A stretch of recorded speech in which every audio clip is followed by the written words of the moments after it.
Hello and welcome to episode 279 of the Clean Energy Show. I'm Brian Stockton. I'm James Whittingham. This week, we're going to learn about battery chemistries, including a previously undiscussed kind that works down to minus 50 Celsius. If you want to know how cold that is, if someone opens their front door in that weather to get the newspaper, they'll show up in the obituary in that very newspaper the next day, Brian. A new e-bike speed limit is set to take effect next month in New York City. This is great news because we all know there are speed limits for cars and those limits are never broken. A listener in Japan confronts our province's political leader about renewables, and we get candid information on where they stand, their reasoning, and how they're going to throw me in jail as soon as they get a chance. For the first time ever, a driverless truck has completed a border crossing. When the truck was asked if it had anything to declare, it replied, "I declare the superiority of the robot army," and it promptly cut down the border gate with laser beams. But I, for one, welcome our new robot overlord. All that and a whole crap load more on this edition of the Clean Energy Show. All right, Brian, this is a big one. This is perhaps our most monumental podcast in some time, so stay tuned, people. Come on board for the ride.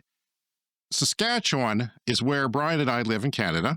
Okay, it's a province of 1.2 million people. It's flat, not much going on, some oil. Next door to Alberta is lots of oil. But the three prairie provinces here in the middle of Western Canada get very cold.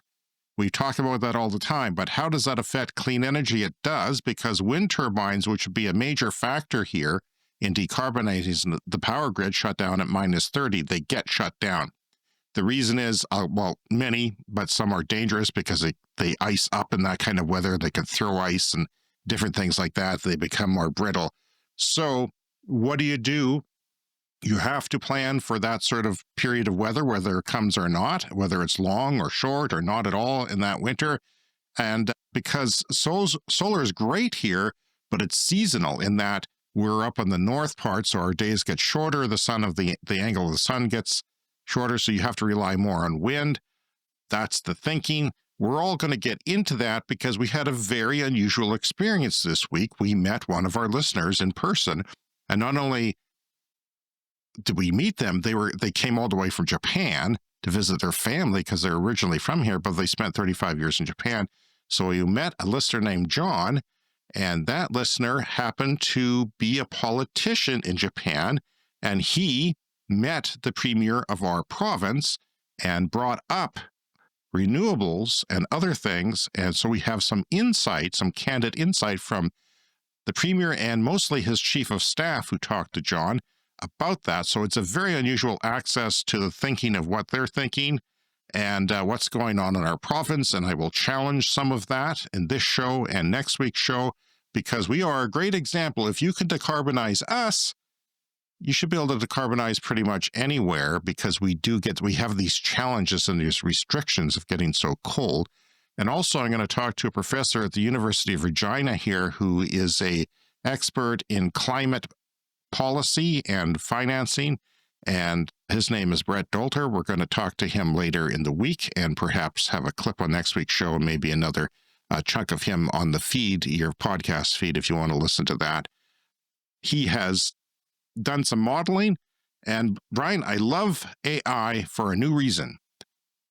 I could take a scientific report now that is over my head, a little dry, I start to drift off in my concentration, and I can feed it into AI as a PDF document and ask it questions. What was he talking about this? What about this? Did this come up? And it as if I was 5 years old, that kind of. I actually go 14. That's the number that I like using. So compared to AI, I'm a 14-year-old. I think that's, I found it a great way to do explanations for our listeners who maybe aren't up to date, because we get a lot of feedback that people are a little bit overwhelmed by our terminology. And that's why I'm going to get into a new segment this week a little bit later on explaining some things a little bit every week, or almost every week, and see how that goes. But last time I asked AI to explain it like a 14-year-old, they tried to use hip language like a 14-year-old would use. So that didn't work. AI is always changing, and sometimes it kicks you in the face. So we're late this week because you had a little bit of a medical issue. Yes, well, I just want to say I'm really looking forward to a discussion about cold weather and clean energy. The thing we do talk about is cars, because we know that EVs in -40, they do have some challenges. But if that can be overcome, and you and I have proved that it can be overcome, then, everything else should follow suit as well. But yeah, I had a tooth pulled yesterday, and I got to tell you, it was the best experience I've ever had having a What drugs did they give you? There were no drugs. There was just the freezing. And of course, it's always the needle with the freezing is the thing that hurts the most. Right. And then they started to pull it out, and I'm like, no, I could still feel it a little bit. So then they did one more injection, but then that tooth popped out so fast. It was like pulling out a piece of candy. It was so quick. It was the quickest tooth pull. I mean, I haven't had a lot of teeth pulled, but yeah, it just went super quick. So there's just no room for that tooth. You didn't like the tooth. What's up with the tooth?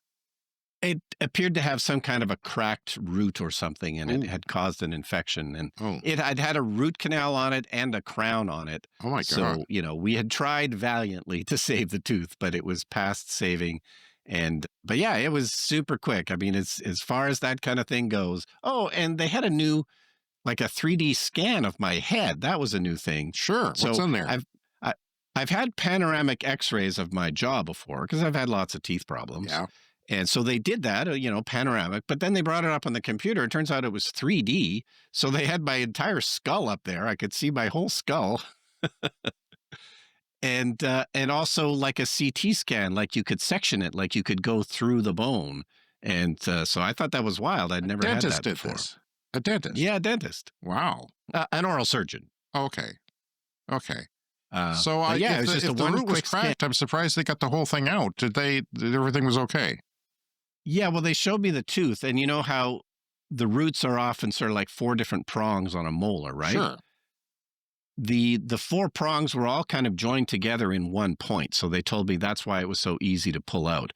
The four roots were kind of like one root, and so it just popped right out. Okay. Well, enough of that. Already starting to be uneasy, but it was good. You stopped bleeding. You're here to do the show. You're not talking Yeah, funny. Everything's good. It was only yesterday, but I feel totally recovered. All right. Well, Kruger Energy is supposedly making a solar park right next to our city. In fact, not far from me. It is kind of in my end of the city, and they announced it in 2020 in the pandemic, and it was supposed to come online at the end of 2021 or in 2022. And every year I would go out and look at that solar park because I knew where it was, and nothing. And I searched it up, and all there was the news stories. There was one in 2020, several in 2020. And again, the company put out a news release in 2021 saying that they're still doing it. And nothing. As you know, Brian, it's 2025, no solar parks. It was supposed to be a 10 megawatt solar farm adjacent to the city and next to our utility where their substation was, so they could connect right into the grid because they had a building there that had access to all the power lines. And yeah, so the last news story was from 2021. Progress continues on plans for the development of a new solar energy project slated for the city's northeast outskirts. The facility will be the second of its kind in Saskatchewan. Second. Yeah. 3,000 hours of sunshine in the south every year. The facility will be the second, and it will generate 10 megawatts of power. And if you're wondering how much that is, as I am, that's 2,500 households in the province. So it's small. It's not, there's a lot bigger solar farms that we talk about in the world, even in Canada. That's a tiny one. The site will be operational in the autumn of 2022. It will be owned and managed by KESS. Started working on the project in 2019. SaskPower, that's our utility, chose the proposal from 19 competing applicants. It will help meet SaskPower's 2030 objective of reducing greenhouse gas emissions by 40% from 2005 levels. And it will be approximately 600 meters away from the closest residential community. Yeah. So I contacted them, and they actually got back to me. I contact a lot of people with companies that are renewable. They don't get back to me always. And they did. They said it's kaput. And SaskPower did not announce that it was kaput. They did not put out a press release. So a lot of politicians from both parties in our province follow me on Twitter, as does the government, as we'll hear later. And so it's out there now. Now, journalists are overburdened in this province, as they are in a lot of places. They can't follow up and investigate everything. But I'm pissed about that. They should have announced it. I want to know why it stopped. I want to know what's replacing it and why they didn't announce it. So it's out there. This clip of me speaking will be out there. So there you have it. That project is dead. And it's too bad because it was small, but we need more solar here. And they just refused to put up solar. When we started this podcast, we had more solar on my roof than our power utility had on its grid, which is disgusting. Anyway, here's a new segment, Brian. You love new segments. I love new segments. Why not? It's called Knowledge Break. See how I incorporated breakdancing into that? You get it? Yeah, okay. So, battery chemistries. I'm sure people who listen to the show are sometimes overwhelmed when we talk about battery chemistries. We're not physicists, we're not chemists, but we are interested in electrifying transportation and using batteries on the grid to support renewables, because the sun doesn't always shine, the wind doesn't always blow. People tell you that all the time. And batteries are there to the rescue. So we're interested in what is going on with batteries. A lot of the battery makers are in China, and the technology improvements are coming out of China at a rapid pace. So buses, EVs, trucks, all of that, even trains, other things, bikes, motorcycles, last mile transportation like scooters, all use batteries and storage of intermittent power for 2, 4, 6 hours, and even 8 hours now. Who knows what we'll see? It becomes not cost worthy to do that, but when people come home at night, those batteries are storing up renewables and giving it back to you when you turn on your oven and your computers and everything in the evening if the sun is already down. Lithium ion, of course, is the most common one. It's energy dense. It's in laptops, phone batteries, long-range cars.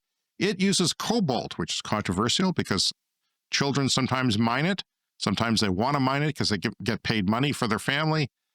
That is expensive, but then they're abused and nobody wants to do that. And the people who don't like renewables or change cite cobalt. So that is there. But there are some that are not using cobalt. Lithium iron phosphate. That's just a different recipe. You're just tweaking a cake recipe here. You're taking one thing out and adding another. And they have hundreds of thousands of engineers, mostly in China, working on this around the clock, right around the clock, because they test them. They charge them and they discharge them over and over in a laboratory. And these batteries are now in a lot of cars, but they're less dense. That is to say, they hold less power in the weight and volume of the battery. So if you put that same battery in a car, it doesn't go as far as the one that uses the cobalt, for example. So yeah, it's not currently for long-range cars, but of course, they're like all battery chemists, they're always improving them. These can struggle in colder temperatures, which we don't like here in Canada, especially where Brian and I live, but they do last longer. They have a lot more cycling. So, typical lithium-ion battery can do 1,000 cycles from completely discharged to full before it starts to degrade and have less capacity. That doesn't mean you use your car 1,000 times. It just means because generally you're just charging a little bit of your car, not the whole thing. And new batteries, oh, by the way, those are safer and you have to baby them less. Like a lot of batteries, you try and charge your cars, for example, to 80% only or less. Typical lithium ion, you only want to charge it to 80 or 90%, but the lithium iron phosphate, it's fine to charge those to 100. And those are in a lot of cars now, especially the cheaper cars, because it is cheaper and the less range is there. And we've talked about recently, a couple of years ago, sodium iron phosphate. That's using sodium instead of lithium batteries. These are cheaper because you know what? Sodium, salt, it's cheaper than lithium, easier to get, and very abundant around the world. They're not energy dense, though, so that's a problem. They are very safe. They're a lot safer, like you can puncture them and nothing happens. And cold weather is basically okay. And they do many cycles. Like some of them are rated for 10,000 instead of 1,000. So if you have that in a power grid and you're constantly charging and discharging the whole thing as much as possible, and it does 10 times as many, cycle lives, then the amount that you pay for it per unit of electricity you're getting out of it becomes cheap. And then when things become cheap, they deploy more and the grid becomes quickly decarbonized. So it's always a good thing. Yeah, perfect for grid batteries. Maybe not necessary for car batteries because the car is probably going to wear out before the battery does. But, you can always do something else with that battery as well. Yes, and it is in car batteries starting now in China for the last year or so. CATL has an announcement recently. This is the world's biggest battery maker, and they come from China. They are making batteries for everything and advancing batteries. They now have a 500-kilometer ranged car, which might not be in the real world, it may not be the same here.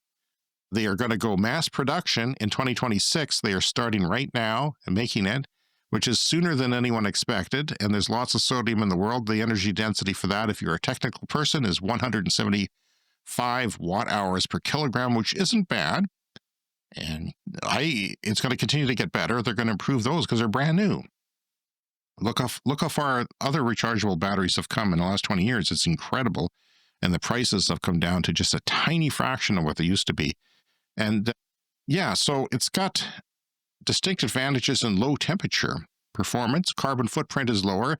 Safety is much better. And these characteristics, the company said, make the technology well suited for expanding new energy vehicle adoption in cold climate regions, which is us. But it's also China, which I'm going to talk about later, the cold regions of China and how they compare to us here in Canada, because a lot more is going on there. So it is broad. They want to broaden the geographical scope of electric mobility applications to cars. And that's what they're doing in China. The government wants everybody to drive an EV and make their own energy for it. So according to CATL, the sodium-ion battery could cover 40% of passenger vehicle demand in the domestic market in China, the world's biggest car market, by the way. It has now surpassed anyone else.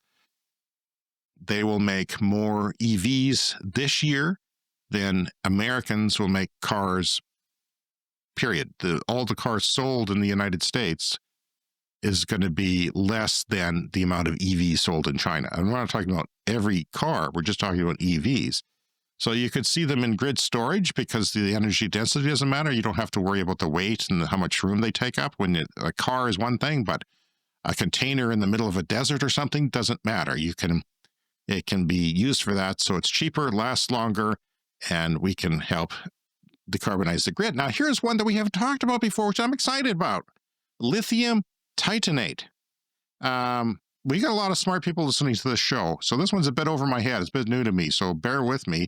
Lithium titanate, or LTO batteries, offer superior safety, an extremely long life cycle, over 20 to 30,000 cycles, compared to 1,000 of your lowly lithium-ion battery. Yeah. So in a way, that's like, why put that in a car? Because the car's not going to last that long. The 1,000 cycles is almost good enough for any car anyway, because those tend to last 15 years or so anyway, as far as use goes. So, but in a power grid, this is incredible. I mean, you could have it up for, 20, 30 years in some cases and never have to replace it or recycle it. An excellent fast charging capability, low temperature performance compared to conventional lithium-ion batteries, but they come with a significantly lower energy density, making them more expensive and heavier for the amount of energy they store. Yet, China plans to put these in cars, Brian, for northern regions so that people are happy with their car performance because they work down to minus 50. Other lithium-ion types like LFP, lithium iron phosphate, and NMC, nickel, manganese, cobalt, provide higher energy density and lower costs, but have much shorter lifespans. So you pay more, but the thing lasts forever. So maybe it's worth it in a lot of applications. Maybe you put a battery in your home, and that's one thing, is putting a battery in people's homes, and then they can store the solar from their roof or the power from the grid overnight. That's cheap. If you have cheap power overnight, like a lot of people do, and a lot of people will in the future, have different time of day pricing. So it is much, much better lifespan and performance across temperature extremes. It's hot too, like not just minus 50, but also plus 60 as well. So it's freaking fantastic. Yeah, lithium ion batteries, that's really what kicked off this whole revolution. Of course, they first started to appear in cameras and laptops, but it was clear that they could also work in cars. So this whole revolution is fueled by lithium ion. But of course, that's not the only battery chemistry. There's many other things. Before we had lithium ion, if you'll recall, for rechargeable batteries, usually they were NiCad, which was like nickel cadmium. And those worked okay, but they just didn't last like lithium ion lasts. And you had to replace your NiCad batteries much more frequently. And you weren't supposed to leave them at like a half charge or a low charge because it had some kind of a memory where then if you leave it too long, then it couldn't go past, lots of restrictions with NiCad batteries. Lithium ion then changed everything. And of course, all these other chemistries doing even more. This has been a Clean Energy Show knowledge break.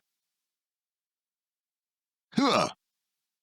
Quiet. Okay, from Electrek, New York City is introducing a speed limit for e-bikes, mopeds, and other micro-mobility vehicles. And this is set to take effect next month. The speed limit is going to be 15 miles per hour, which is about 24 kilometers per hour. And anybody caught exceeding that limit, 15 miles per hour, could face warnings or citations. So they're going to start with it as kind of an education campaign. So they haven't exactly said how they're going to eventually enforce this. But the weird part of this is that this is just for motorized vehicles. So it doesn't apply to regular bicycles. And there's lots of people that can go faster than 15 miles per hour on a regular bicycle, but that's not restricted. It's just anything motorized, like a motorized bike. But of course, if you're going to apply a rule to motorized vehicles, that rule should probably also apply to cars, which are the most dangerous things on the road. They're always going over 15 miles per hour. They're killing way more people than bikes. So this is one of those weird growing pains when it comes to new technologies. And it's a bit unfortunate, and I'm not sure how they're going to enforce it. Are they going to set people out there with radar guns and start pulling people over and giving them tickets? And of course, there are dangers with this. There are lots of people, I'm sure, that go way too fast on electric bikes, and it does cause accidents, and people do get hurt or even killed. But, it's a little bit silly to focus on that instead of cars, which are really the things that are killing people. So I did a bunch of biking late in the summer, and we were biking one morning through a school zone here in our city. And the speed limit in our school zones is 30 kilometers an hour, which is like, 18, 19 miles per hour. And there was nobody around. There's no cars. And it had one of those radar things that tells you what your speed is. And because there was no other cars around, it was reading our speed on the bicycles. Oh, yeah. And it was kind of fun because I realized this, and I cranked up the thing, and I was able to hit 30 kilometers an hour on my bike, technically the speed limit in this speed zone. So, these kind of fast speeds are absolutely possible on e-bikes, but, I'm not sure this is really the solution. We've got a photo radar near our place for 30 kilometers school zone, which is pretty slow. And I wanted to get a ticket or a picture. Try and trigger it on your bike. Get the flash to go off, but because it's so easy. But you know what, though? 24 kilometers, in my opinion, is pretty fast. Especially if you're in pedestrians or around, interacting with cars, not just driving beside them, but at intersections, it's pretty fast. I wouldn't necessarily want to go faster than that unless you were, going down a highway or something. Like I have a friend who lives about 30 kilometers out of town. He wanted to get an e-bike to commute. So, that's one thing, to go on the highway and on the side, lane of the highway and go maybe 50 kilometers an hour, which some e-bikes do. And of course, some go faster, but that would be okay. It wouldn't be any more dangerous unless he hit a rock. So, yeah. I don't think I would end up getting a ticket because, that's about as fast as I would ever go. But I don't know. We're going to have to see what happens with that. Mine goes up to about 30 kilometers an hour, but I'm not around anything when I'm doing that. Like I'm just, and I'm kind of nervous. These days, I'm kind of nervous. It's kind of scary. Yeah, the older they get, the less confident you are on things like that. All right. Well, it's time for our letter from Japan. This came into us from our listener and Patreon supporter John Hayes in Japan. And yeah, this is part one. I'm going to get to a second section of that later when he talks about what he's doing in Japan. But he's originally from where Brian and I live in Canada, Saskatchewan. He's from the Swift Current area, where we have another listener, Bob. I mentioned you last week, Bob. Here you are again, because John brought you up. And hello to that area of Saskatchewan. It's also where our premier, I believe, comes from, or at least where he's situated now. Long story short, he's now a politician in Japan, and he went there to teach English. And, you know, I almost did that, and we had a great conversation about that. Like, I was on the cusp of going. You had a plane ticket booked even, you said. No, I had the money for the plane ticket, which was a lot more than what John says you can get there now. He says you can get there for $400 from return from Vancouver. You can get to Vancouver, which I was in Vancouver. So, I don't know, maybe someday. So the premier of our province of Saskatchewan recently stopped in Tokyo because he went to China. And when he went to China, I said, you know, because this guy's so backwards in my mind, I said, go to China and check out the EVs, because the reason why he went there is because we put 100% tariff on EVs like the United States did from China, because, you know, we want to protect our auto industry. And so our premier went around saying, well, I don't see any Chinese EVs, so I guess no one wants them. Why are we putting this tariff on China? Because now they've put a tariff on our canola that is grown here in Saskatchewan, because we're farm country here, and he wants that changed. But I thought it was incredibly naive of him to think that no one would want a Chinese. Most people don't want one because they don't know anything, but the people who do, and if you see one that is $5,000 less and way more cool than the competition car made in North America, you know, even with reduced tariffs, they're not going to be the same price they sell for in China, because everything increases by the time you get here. But that's his thinking, and I don't like that at all. So when our listener John, the Japanese politician, who's now kind of like, he describes it like an MLA or a state representative if you're in North America, he's a regional politician. He was a civic politician. He had a bar. He owned a bar. It started a bar for a while. Then he decided to get into politics because he was engaged with an issue that affected his bar, and it had to go out of business because of that issue. So he grew up in Saskatchewan, and he heard the premier was visiting, and he decided he would try and talk to him. So I have a clip of John, because we sat down at the University of Regina for an hour and a half and talked to him.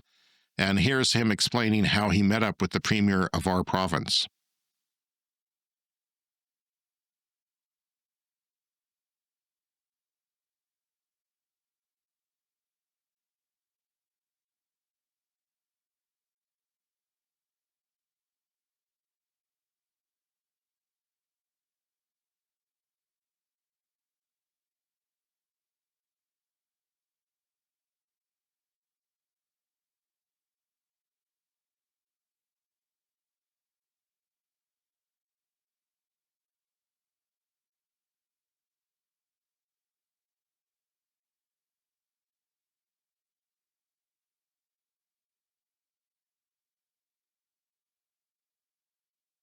Yeah, and John, it was interesting. I asked him how he got hooked on our show in Japan, and he said he went to the Canadian Chamber of Commerce Christmas party in Tokyo. And there was two women from Quebec who asked him what his policies important to him were. And he talked about clean energy. And they said, oh, you should listen to this podcast. So it's not shocking that we have somebody in Japan listening as much as it is we have somebody in Quebec listening. So shout out to you in Quebec if you're still listening, because you are largely a French language province, and we haven't heard from any. No, that's not true. We have heard from a handful of people from Quebec, just not recently. But yes, we have heard from people from Quebec. So that was interesting. I'm going to read John's letter here. He continues, though I only had a very short chat with the Premier Mo before his speech, I could see he is a personal man, serious in his desire to guide Saskatchewan through very turbulent times. And devoted listeners may not agree with his government's policies, but he is basing his decisions on the data he has in front of him.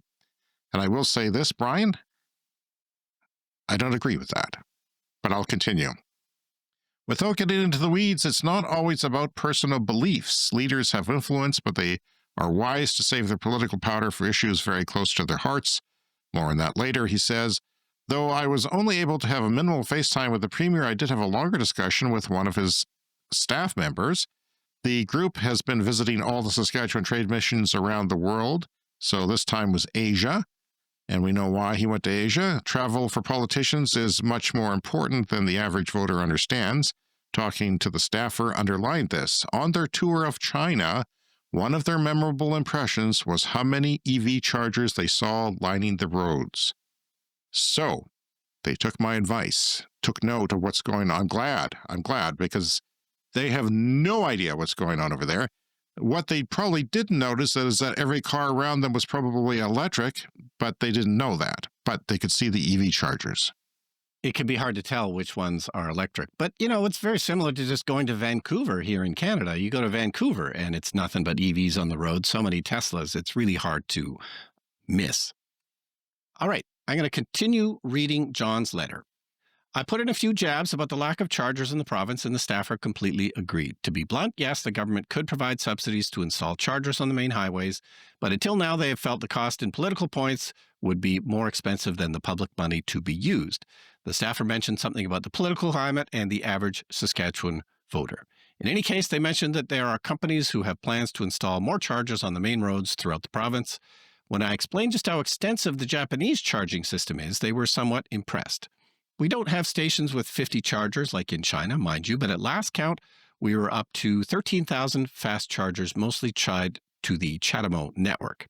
In principle, I can drive the length and breadth of Japan and never be more than 30 kilometers away from a charger, all of them on the same payment network. I mentioned to the staffer that I was getting my information about Saskatchewan from your Clean Energy podcast. Just so you know, they are aware of your work. I'm sure they are not as religious a listener as I am, but you are definitely on their radar. So that's upsetting.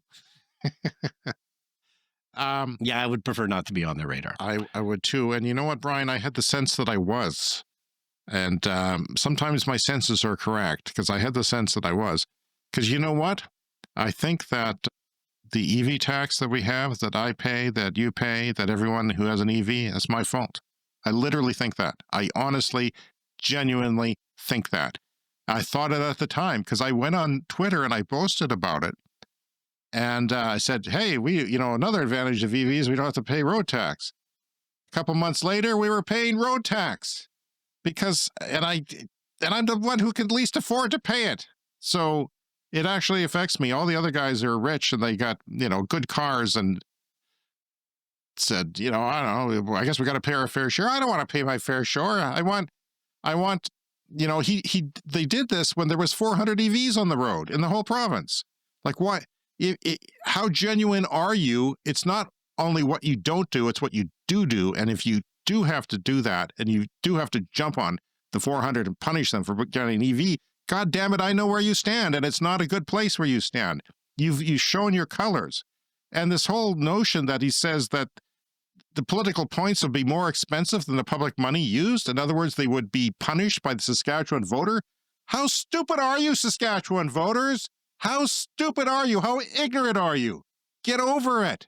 It's coming. And you should go to China and see what's going on, because it's coming here. And yes, everyone's going to be driving an EV one day, because yes, climate change is real. I'm sorry to shock you, but it is.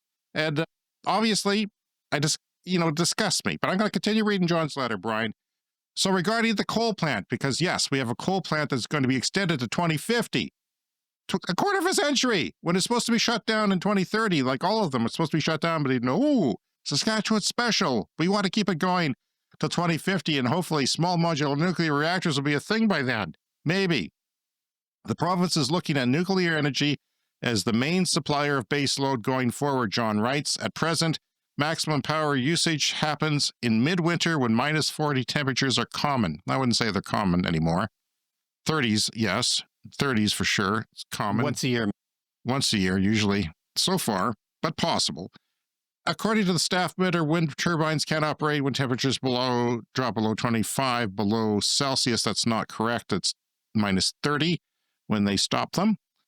I don't know how accurate that is, John writes. Regardless, January and February, the months most likely to have weeks of minus 40. Not anymore. Maybe when we were kids, not anymore. Also have the shortest days of the year. Yes, that's true. Meaning the investment in batteries would have to be significant to hold the necessary energy for stable baseload. Of course they would. It would have to be traditional chemical batteries like the ones we're talking about are bad. But there are other options for storing electricity. Water and grid interconnections are one thing. I'll get into what that is later. You can turn off a hydro dam and use it as a battery and turn it back on when the sun's not shining.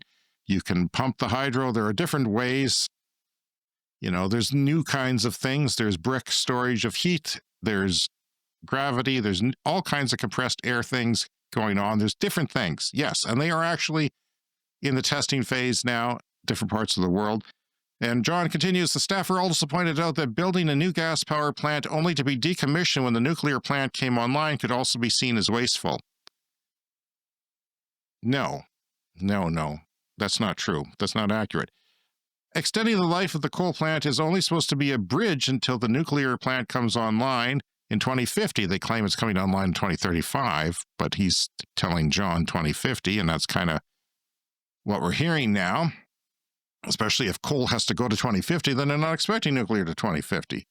Their estimation is that a new nuclear plant can be built before the latest extension expires in 2050. Saskatchewan has going for it is a significant supply of uranium, they said. We do have uranium, and a lot of the uranium used in reactors around the world comes from Russia.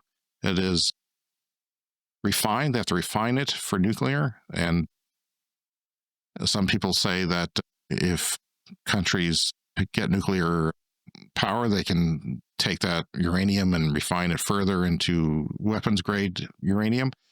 So developing that resource is one of Premier Mo's pet projects, which concerns me when somebody has a pet project like that. Yeah, wouldn't it be great if we were a nuclear-powered province and we used our uranium?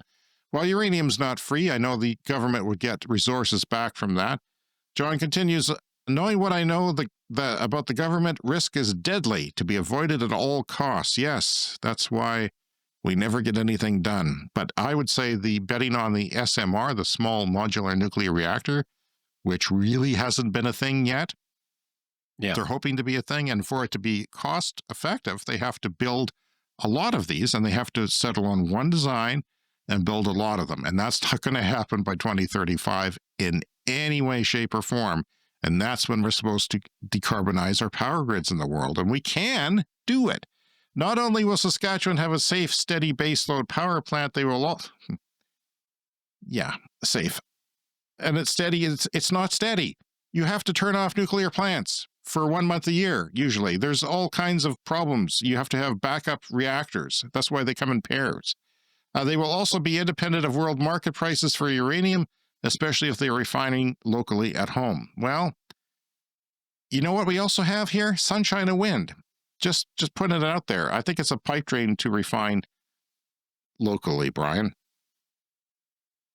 Yeah, well, it really points to, we just have a resource mindset around here. I mean, Canada in general, but particularly around here, we're just used to getting all kinds of income from the natural resources and oil and gas or uranium. But of course, there's other things to do, and the oil really needs to stay in the ground if the planet is going to be livable.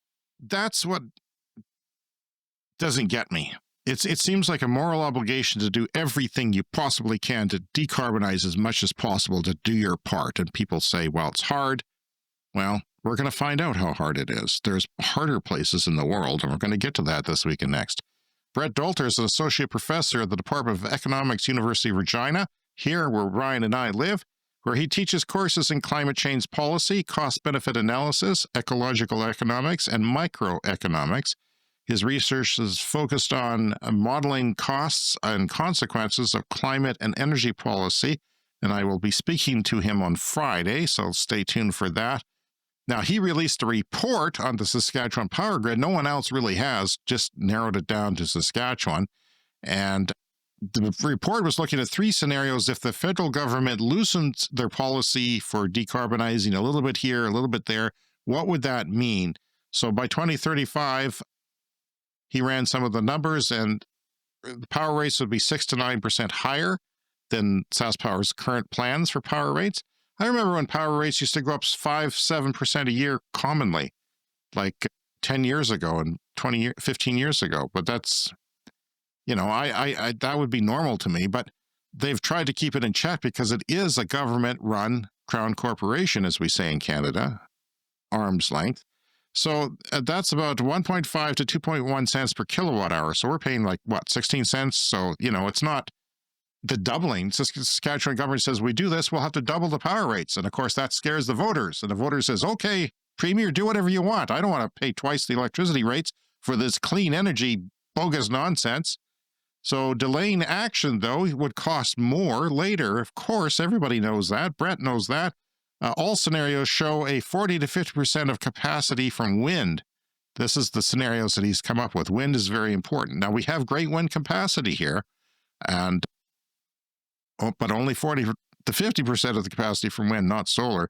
Saskatchewan's transition will rely heavily on wind imports from Manitoba, that next door. They got a lot of hydro there, a lot of hydro. But if you have a lot of hydro, Brian, you could turn the hydro off. If we get a lot of sunshine, we feed it to Manitoba through a new interconnection. They turn off the hydro. That's a battery. You don't have to think of a battery as always the battery. And then it gets cold, the wind doesn't blow, you send it back. You run the hydro again because the hydro is existing. It's already there. But they also want nuclear. So he's talking about that, and carbon capture. Carbon capture is when they use fossil fuels, which they love here. Love, love, love fossil fuels here, and capture the carbon from it. Now, they're trying to do that with a coal plant here, not living up to what their expectations. It's also extremely costly. So, natural gas, coal costs more than renewables usually. Maybe not here because of our northern climate, our northern place on the planet, but you have to feed those plants and you have to capture it, and it's all very costly. It makes it more expensive. So wind is cheaper than solar in Saskatchewan, according to the report. I've been looking for information on that forever. And yes, solar, because it has great potential overall, but yeah, the seasonality. We look at a sunny day in December, which is our shortest day in the Northern Hemisphere. It's like a fifth of what it is on a sunny day in April, May, June, July, August. So that's on my rooftop. We're far enough north that our days in the winter are a lot shorter. We just have more of that than anybody south of us. But I'm going to talk about possible remedies for that in just a little while. So SaskPower wants solar limited to 900 megawatts permanently. That's all they're going to ever put on the grid is 900 megawatts. And Alberta next door, I mean, they're a bigger population-wise, but they've already got 2/3 of that. And they probably would have all of that if they didn't stop it a couple of years ago. They didn't make it impossible for renewables to go up. They probably would have even reached what we plan to do ever. So Saskatchewan is somewhere about 1% or less now of solar. And, I'll be speaking with Brett later about this, but my main issue is, why are we so impossible to decarbonize? And yes, I concede that wind turbines have to shut down, and there's currently no technology that I'm aware of. If there is, you get a hold of me, but the far reaches of the internet, I can't find anything on cold weather packages for wind turbines to get them below -30 operational. The air gets very dense then when it's that cold, so it moves. There's more energy in that wind. Here's some comparable places moving forward with renewables, despite their northern latitude like we have, and the fact that the sun doesn't always shine, yada, yada, yada. And the Netherlands, of course, we talk about the Netherlands a lot, now has over 23,000 megawatts of solar. Tiny country, tiny compared to Saskatchewan.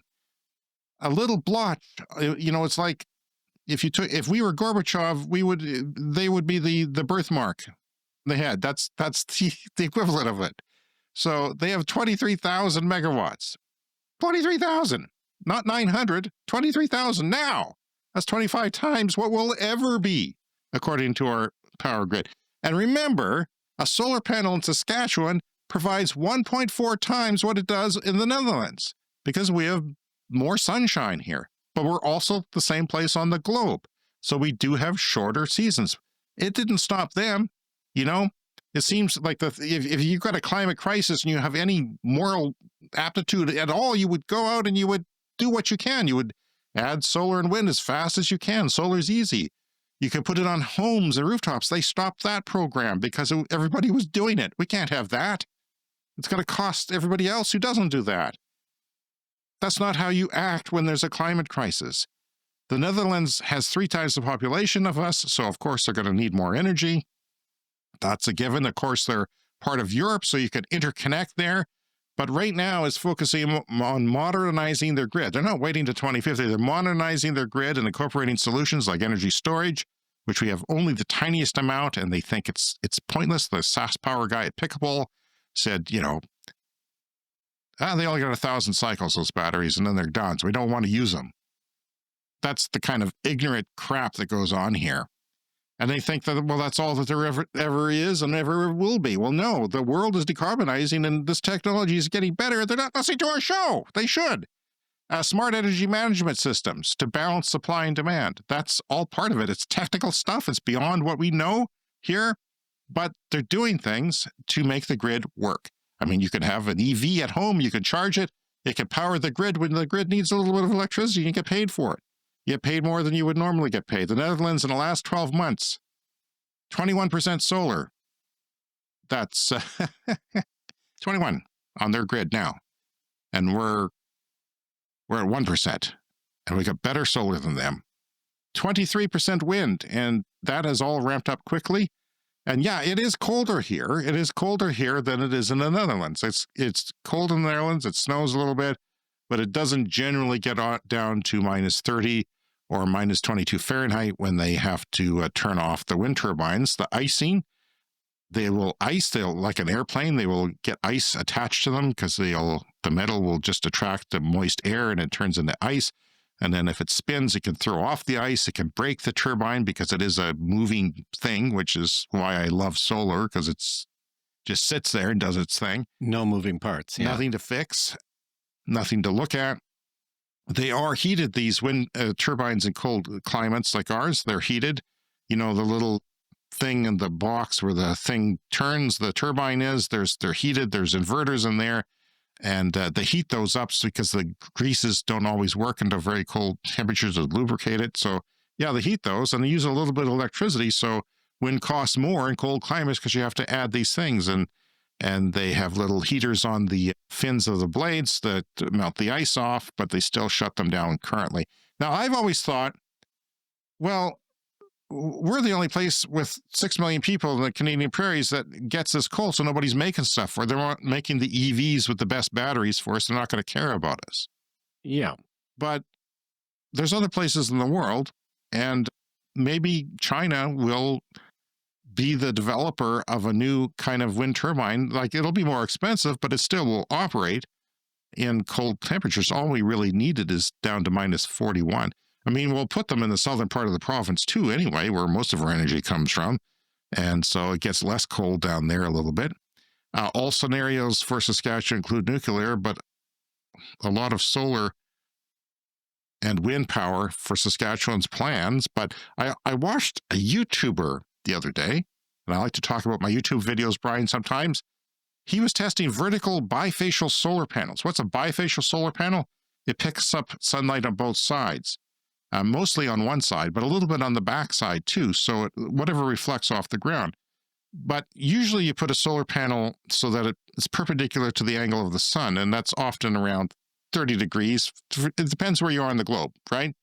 But around here, it's, 30, 40 degrees or something of an angle. But he did some tests in Ohio of a vertical one in the winter bifacial. So sun would reflect off the snow in front of it and put more energy onto it, including on cloudy days. It would pick up more from the snow, but it also would pick up from behind it because it was white sun coming from behind it. Now, what happens with the vertical solar panels, they work great in the winter because the sun is at a low angle, but you don't get everything more that you would in the summer.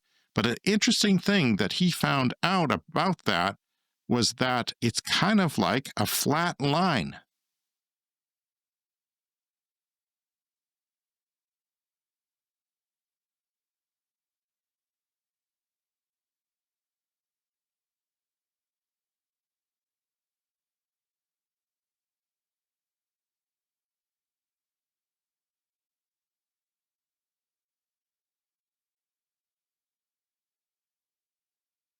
So one of the problems when you're not on the equator and you put up lots of solar is that you get too much of it. You got to get rid of it, or you got to sell it for free or sell it for negative prices. It's happening places in the world. Now, I say there's other things that you can do with that electricity. You can make hydrogens, for example, which I'll get to. But yeah, he was finding that it gave 31% more than your normally placed solar panels in the wintertime. I got one solar panel from a hardware store. It's 100 watts. I would love to have the device to measure the output of the day. I want to do a test. And now it's not bifacial, unfortunately, but I would love to do a test to see what a vertical panel does here in Saskatchewan. Now, Ohio's a little bit north, but it's not us north. And I have a feeling that if you really wanted to combat climate change and solar is so cheap, you would put up a lot of solar. Maybe some of them would be east-west, which also gives you a flat line in the summertime, and a bit of a dip in the middle of the day, but you mix it up and you get a pretty consistent base load throughout the day instead of a bell curve. So I'd love to do that test, but they had only 77% in the summertime. But, 2035, 2050, these solar panels are going to be even cheaper than they are now, and they're cheap as cornflakes now. So I don't know. But it's interesting, and I love that. The link to that video should be in your show notes. I hope that it'll show up there. And the winter, he says, is basically a straight line of power all day, so pretty consistent. You wouldn't have to worry about that. You would know what you were getting. But I'm hung up, Brian, on the province where I live, and why it can't be decarbonized. And I think everyone should listen to us about this, because if we can do it, it applies everywhere, because it gets easier from here with our days. And I reached out to one of the top 10 climate researchers in the world, Mark Jacobson. And Mark Jacobson is a professor of civil and environmental engineering at Stanford University and a prominent advocate for transitioning the world to 100% renewable energy. He is also the co-founder of the nonprofit organization, the Solutions Project. He is known for his wind, water, solar, 100% renewable electricity benefits, which model a global transition to clean energy sources by 2050 to combat air pollution and global warming. And I said, Mark, does this work in Saskatchewan? And he said, hey, James, the solution for cold climates is not difficult. Norway and Iceland already produce 100% of the electricity with wind, water, and solar, hydro, geothermal, and wind. In Iceland, hydro and wind in Norway. Sweden and Finland are also far along. Sweden and Finland are also far along. Wind also correlates strongly with building heat demand, so building wind in cold climates helps provide heating through heat pumps when it's cold outside. And we developed a 100% wind water plan for Canada as a whole, although haven't separated out the provinces. Best, Mark. And I hope, Mark, if you're listening, that one day you do the prairies, because I would love to see that. But I do know from looking at his thing on Canada that he includes all kinds of things like fire brick heat storage for his Canadian model. He recognizes that no concentrated solar is here. Concentrated solar is when you use mirrors to heat a fluid. And we tried that in Medicine Hat. It did not work. It was too cold and too snowy. So that was a nice try, but it's not working. And generally, normal solar is so much cheaper than concentrated solar that concentrated solar is shutting down around the world, including the United States. So he's not planning on growing hydro. He recognizes the difficulty with hydro, but keeping it for now, and some geothermal.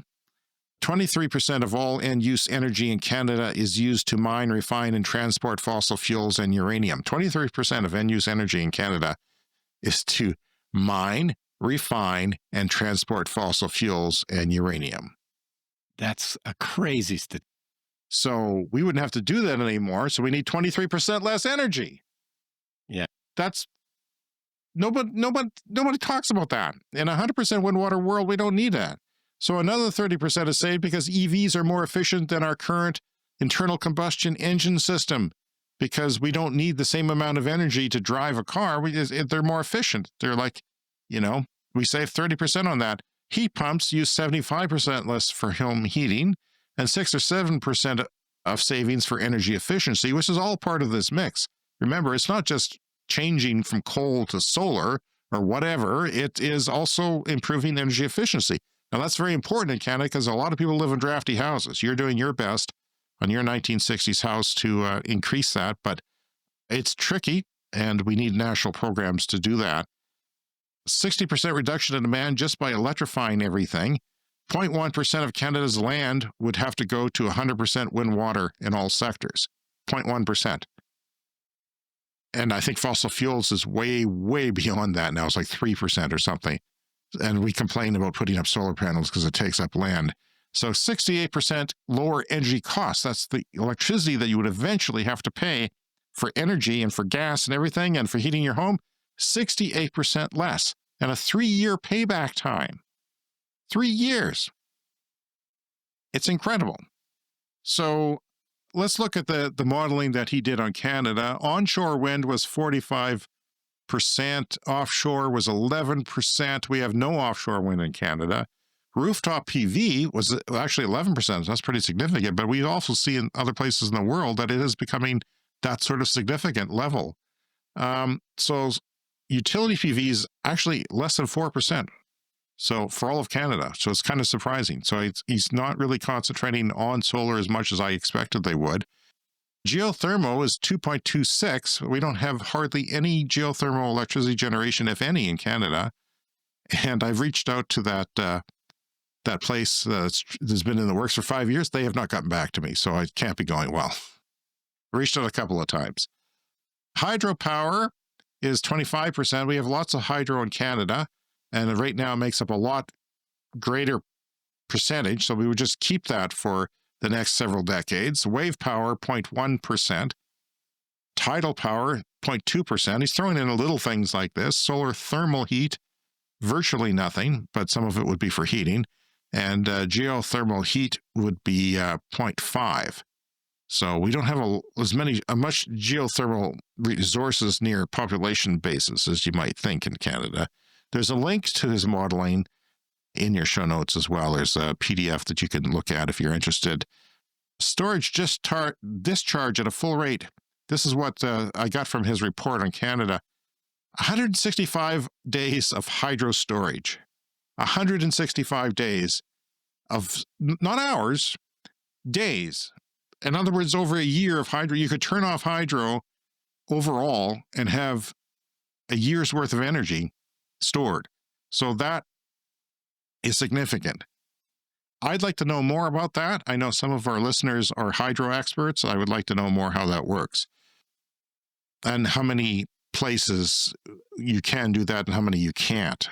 So, if the reservoir gets too full and it becomes problematic. So 10 days of heat storage is also in there. So brick heat water into steam. You heat the bricks and then it turns water into steam. The steam turns turbines, makes electricity like most turbines are these days that make electricity, come from water, steam. Yeah, there was a story in the news recently. The University of Toronto did a big energy upgrade project, and they included underground heat storage that they will just take care of and use it in the winter. And then the project is up and running and apparently works great. Well, it's going to be a long show this week, Brian, because I was wrong when I said it was difficult to find comparisons to the 3 Canadian prairie provinces that house 6 million people. It's unique because it gets so cold here, colder than most of Finland, for example. Some people say, go look at Finland. But Finland, you know what cold is in Finland. Most of Finland, you don't get that cold. Yeah, they're closer to the ocean than we are, so it doesn't tend to get quite as cold. You got that current. You got the current warming them. Currently, the current might shut down. But one northern province in China has 25 times the population of Saskatchewan, so we're not lacking for population in the study, and is much colder than it is here. Yet it is doing what I've always felt we should do here. And we'll talk a lot about that next week as an example of hard to decarbonize places in the world that are doing things in spite of those challenges that we are not in Saskatchewan. But for now, let me give you the provocative example of a project in Manzhoula in northern China. Manzhoula is a city in the autonomous region of Inner Mongolia, which means it's kind of like Hong Kong. It's autonomous, but still part of China. On the globe, it's about as far north as the town of Radville in Saskatchewan. That's south of us, okay? So it is in the far north of China, but it's still kind of around where a lot of our power generation comes from in this province in Canada, in the southern part of it. just north of where my government wants to build their first small modular nuclear reactor, which, by the way, $5 billion for one of those, and we need 4 of them. Their average low there in Missoula in January is minus 28. Ours is not quite that. It's warmer than that. So it's worse than us. It's 10 degrees colder than our average that time of the year, at the worst time of the year. And as far as solar goes, not only are they the same in latitude as that part of Saskatchewan, they have the same hours of sunshine as they do down in that part of our province, which is about 3,000 hours. So did they throw the towel on renewables and decide, wait a quarter century or more for nuclear? No, they doubled down on renewables. The Missoula Wind Solar Hydrogen Production Integrated Demonstration Project is one of many such renewable projects in northern China. Not just this one, but there's several of them that integrate wind and solar with green hydrogen production. What is green hydrogen? It is when you use electrolysis from energy produced strictly by renewables. So there's no emissions when you make this hydrogen. Hydrogen can be used to make ammonia. It can be used to turn turbines to make electricity. It can be used in fuel cells, like fuel cell cars. It can be used on the grid with fuel cells as well. The Wind, Solar, and Hydrogen Production Integration Project involves the construction of a 1.5 gigawatt new energy power generation project, which consists of 600 megawatts of solar power, more than we'll ever have here, almost, and 900 megawatts of wind power. So kind of the same mix as we might have here, two-thirds of solar and compared to the wind, and a 60,000 ton per year hydrogen production project. So they're going to put up the solar, they're going to put up this wind, and it's going to make 60,000 tons a year of hydrogen with a total investment of 10 billion Chinese dollars, let's call it. It will be completed by the end of this year, as in, not when I'm long dead, this year. That's 25 years before Saskatchewan. And FYI, Brian, sit down for this one, 60,000 tons of hydrogen per year can produce 200 terawatts of electricity. And guess what? Saskatchewan, the power grid, just requires 24 terawatt hours of electricity each year. So this one project, 8 times our total grid. And they're finding a way to use wind and solar and make hydrogen. Now, it's not proven. It's really hard to find information on this project because it's China. Perhaps Chairman Xi will have me over sometime as his guest and we can look at things. But right now, it's really hard to find information on this, but this is what they're doing. And yeah, you have to kind of read translations from Chinese TV and things like that. So the cost of the project, Brian, 2 billion Canadian dollars. So 5 billion for one SMR that does a quarter of our province, or less than a quarter, but the quarter of what we need for nuclear in the mix. 2 billion Canadian. Now, things are cheaper in China. You can't take that and put it here and expect it to be 2 billion, but I'll bet you it's less than 5 billion. And I also bet you this is something that we know works because they're doing it now. They're doing it in other parts of the world. SMRs, as a taxpayer, climate aside, I'm uncomfortable with that because it could be, just feels like a boondoggle if it doesn't work out. Now, comparing that to burning coal for the next 25 years and then paying $5 billion for nuclear that powers a small fraction of our grid, that's completely different.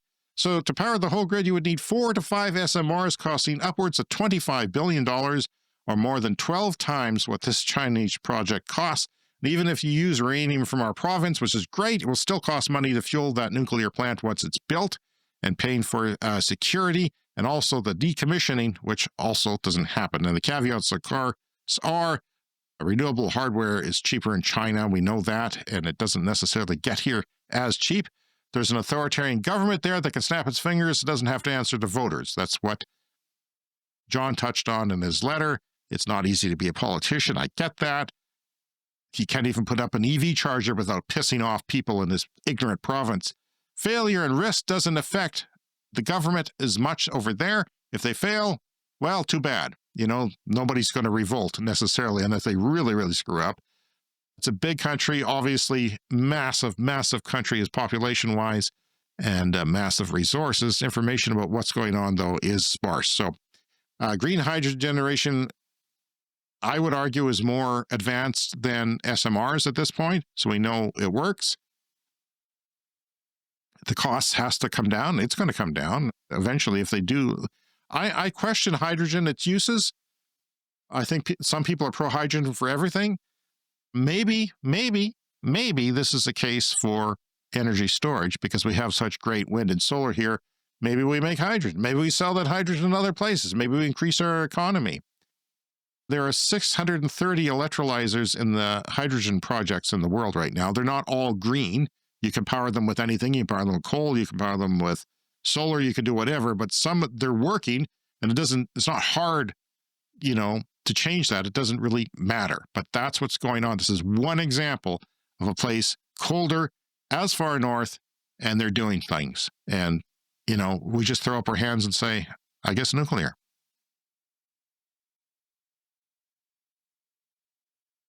Okay, this story from Electrive, the first autonomous border crossing. So the Swedish autonomous freight company Einride has successfully completed a border crossing using a cabless autonomous EV. The journey took place at a border crossing between Norway and Sweden and is the first time a cabless autonomous border crossing has taken place. Now, admittedly, the initiative has the support of the Norwegian customs authorities.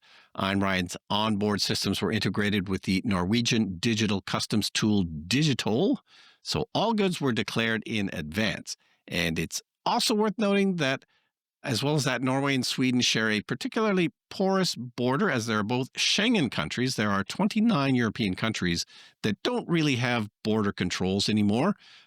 They don't necessarily have these kind of checkpoints at border crossings. But, nevertheless, this is some kind of a step in the direction of autonomous vehicles. Einride is one of the leaders in that. They have completed some test runs on European roads of trucks that do not have drivers. And at some point, those trucks are going to have to cross the border. But apparently that is possible as well. What a world we live in, Brian, but we've gone long, so I'm going to continue on with part 2 of John from Japan's letter. John Hayes is a politician in Japan, and we met with him, and this is part 2 when he's talking about what he's doing. He says, on to more positive news. I began requesting my city of Tsukuba to invest in solar panels more than a decade ago.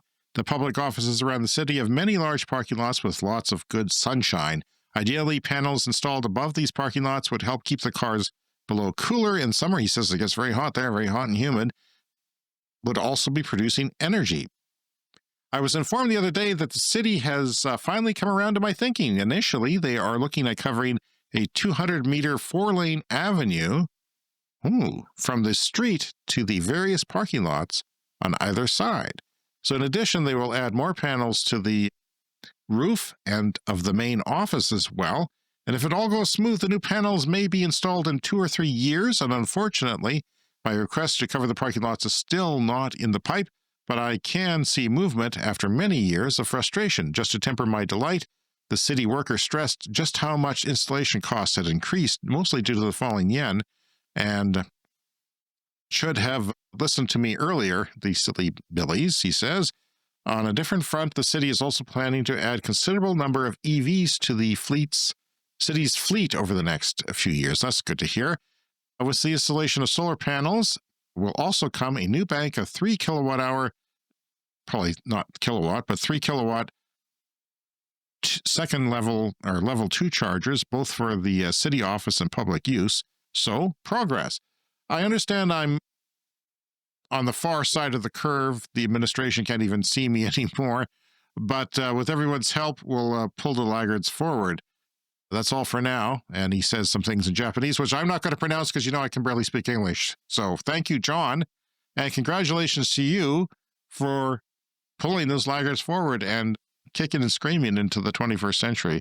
And Brian, I was very surprised when John said that there's an EV charger every 35 kilometers.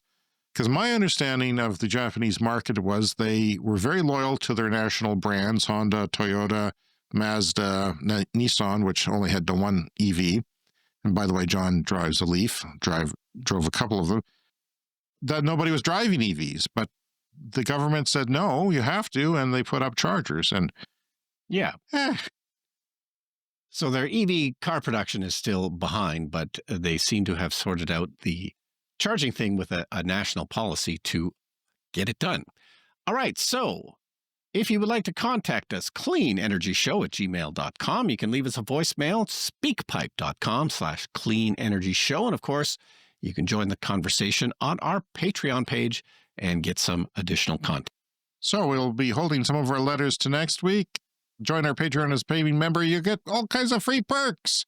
Thank you for all who support our show. We're very overwhelmed by your support. Coming up next is the lightning round.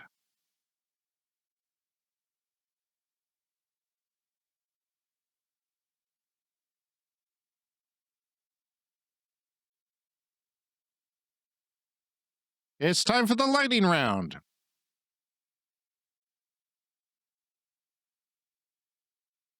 Fossil fuel power generation has been falling across Europe since 2019, says Ember Research. The fastest growing energy is solar. Poland and Hungary are making huge gains. A federal judge rules that Trump's order stopping work on the Revolution wind farm offshore was arbitrary and capricious.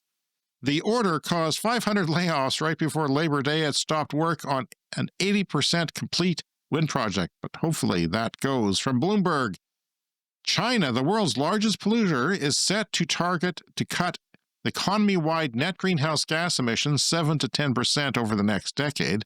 This is seen as a modest target, yet critics point out that China is in a strong position to lead on clean energy. Clearly they are. President Xi Jinping unexpectedly joined the UN Climate Summit in New York this past week. This is not the main UN Climate Summit, the COP, but he was there by video to offer his nation's 2035 climate pledge. So he's serious about it, I hope. Also vowed to boost wind and solar. Secretary General of the United Nations, Antonio Guterres, says it is still possible to limit global temperature rise to 1.5 degrees and avoid the worst of climate chaos. We know it can be done if we supercharge the transition to clean energy, he says. It's a time for a CS fast fact. A transition to 100% wind, water, and solar reduces the annual total tons of mining in the world by more than 84%, despite the need for precious metals, which are a trivial component of total mining tonnage. That is from Mark Jacobson. Reuters, the unexpected upside of Canada's wildfires. In Canada this year, wildfire smoke helped counter the extreme heat benefiting this year's canola crop. Canola, the crop we sometimes grow here and ship to China, but not anymore because it's got a tariff on it. So high temperatures and scorching sun can devastate the growing season, but it helped our canola. Brian, more research is needed on the smoke's impact on crops, experts say, but for canola, they grew a lot of it and can't sell it to China. So the premier went over there and said, take off our EV tax credits. I say, fine, go.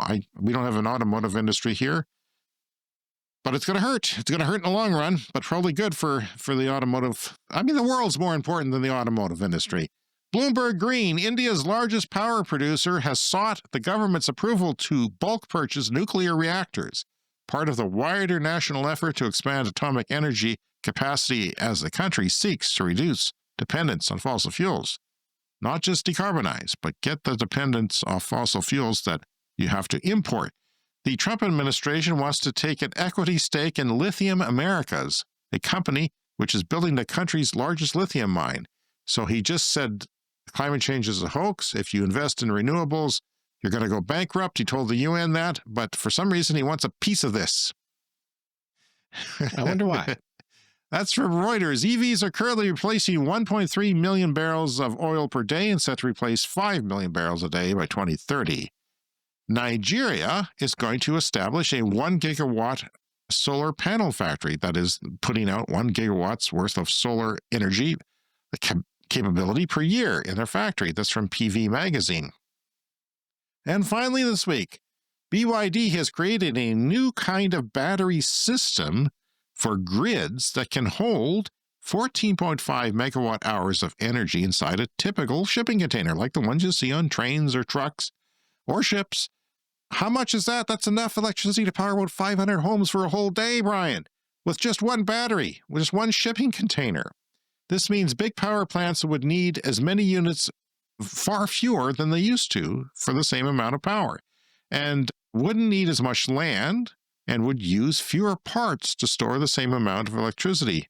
So the system uses BYD's new Blade battery cell. That's a Chinese automaker and battery maker. Blade battery is not your normal cylinder type of battery. It's more of a blade shape. It's the largest battery cell in the world, and it lasts a long time, more than 10,000 charges, and recharges before wearing out. Again, normal, 1,000. That's what the grid operator said at Pickleball. Just 1,000. Well, 10 times that now. It also brings costs down, so that storing electricity is just a little over 1 cent per kilowatt hour. That's negligible. So if you want to put up solar, you can do it easier now. It's easier to put up solar. It's easier to put up wind because the batteries are so cheap. They only add 1 cent to the kilowatt price, which is not much, but it's a high proportion of, retail or industrial rates of electricity. BYD says they could cut the cost of building big battery projects by 30%. Boom, 30%. And this happens all the time, Brian, all the time. There's innovations like this that we talk about. They also launched a new device called the GC Flux Inverter. Sounds like something from a movie, but an inverter is what changes the electricity stored in batteries into the kind of AC power we actually use in our homes, schools, and devices. And this one works faster and more efficiently than most others. So you get more electricity when you have a more efficient conversion to from DC to AC and back and forth. It can handle sudden spikes in power without failing. All damn good news to end the show on. Yes, that is the end of our big fat show. You can contact us, cleanenergyshow@gmail.com, Clean Energy Pod on social media, and of course the Patreon page that I already mentioned. Thank you as always to our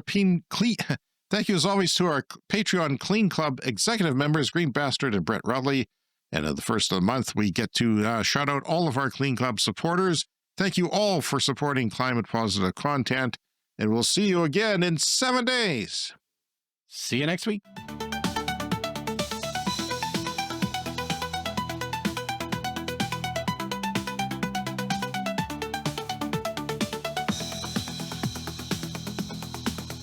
The Clean Energy Show.